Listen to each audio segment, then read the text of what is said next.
Jam నన్ను కాపాడాలని కోర్టుకి తీసుకెళ్ళకూడదని ఎంతో కష్టపడుతున్నావు. ఈ నిందని ముయ్యాలని ఆ భగవంతుడు నా నుదుడి మీద రాసి పెట్టినట్టున్నాడు. నువ్వు మాత్రం ఏం చేస్తావు? ఆగండి.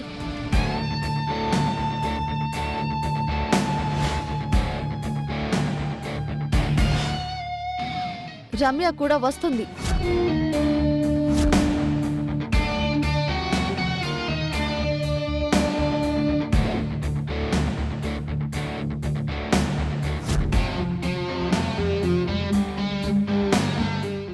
పద.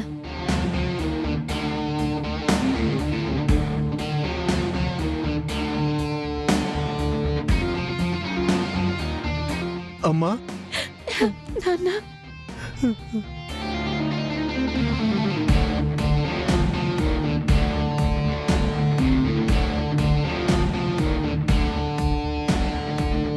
నిన్ను మళ్ళీ చూస్తాననుకోలేదమ్మా. ఏంటి చూస్తున్నారు ఎస్ఐ గారు? ప్రేమ్ గారు కిడ్నాప్ చేశారు అని, చంపేశారు అని, పూడ్ చేశారు అని ఏదేదో వాగారే. రమ్య ఈ అమ్మాయి. ఇతనే కిడ్నాప్ చేసి ఎక్కడో దాచుంటాడు. శిక్ష పడుతుందన్న భయంతో మీకు చెప్పుంటాడు. మీరు ఆ అమ్మాయి తెచ్చుంటారు. చెప్పుంటారు, తెచ్చుంటారు, దాచుంటారు అనేది మీకెందుకు సార్ ఎన్ని డౌట్లు పడటం? అమ్మాయి మీకే కనిపిస్తుంది కదా, తనని అడగండి. గట్టి సాక్ష్యంగా ఉపయోగపడుతుంది. నువ్వు ఎవరికి భయపడకుండా చెప్పమ్మా. ఇతనే కదా నిన్ను కిడ్నాప్ చేసింది?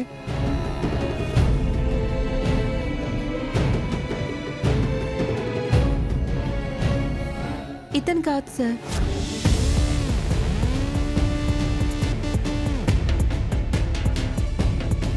కాదా?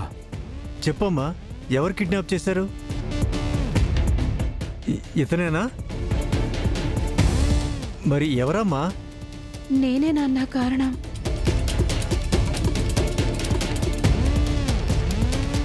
నువ్వా? ఏం జరిగిందో మొత్తం చెప్పు రమ్య. అందరికీ తెలియాలి కదా. నిన్న షాప్కి వెళ్ళి ఇంటికి వస్తుంటే ఒక అంకుల్ కనిపించారు. నేను మీ నాన్న మంచి ఫ్రెండ్స్. వీడు ప్రసాద్ అమ్మా, నా మేనల్లుడు. ఇదే వాడుతున్నావు?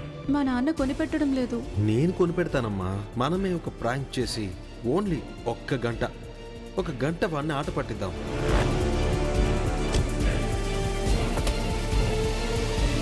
నా పని అయిపోయాక వదిలేస్తానులే గాని కిక్కురు మనకుండా ఉండు.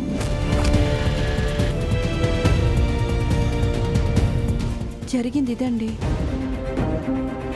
వాడిని గుర్తుపడతావమ్మా? మాస్క్ పెట్టుకున్నాడు నాన్న. విన్నారుగా ఎస్ఐ గారు, నేను కాదని చెప్తున్నా, విన్నారా?